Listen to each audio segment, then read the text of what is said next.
We grow the fastest growing, highest quality timber in the world. And when you look at the Rogue River Siskiyou National Forest, it's the most diverse, the most unique, the most wild, and should be the most productive. And we've had three major fires, Mike, here, as you know, in the last 22 years. And it's just been devastating for our ecosystem, for our timber harvest, for water and air quality, our wildlife habitat. The latest, the Chetco bar fire, started on July 12th, just a small fire. And as you know, it ultimately burned 191,000 acres, almost a fifth of the total acreage of our county here, Curry County, corner of southwest Oregon. Cost $78 million to fight. We're dealing with the Forest Service right now on how to manage the burned timber salvage harvest, and things are moving slow.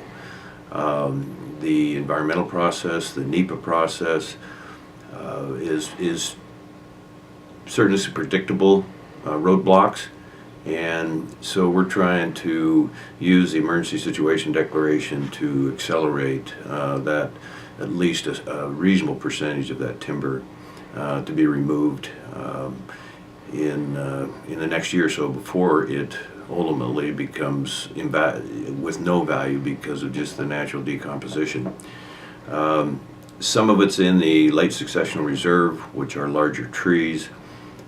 They are severely burnt. Also, as you know, it's low, moderate, and severe.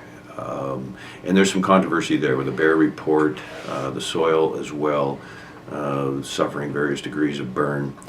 And without harvesting some of those trees, our fire risk goes up. Each one potentially is a stick of dynamite, and we've had a very mild winter. So we're looking at here it is, at the end of March, we're looking at potentially a very additional severe fire season, counting the private timber that was lost, but 170,000 acres of public lands that went up in smoke, mostly burnt either moderate or severe.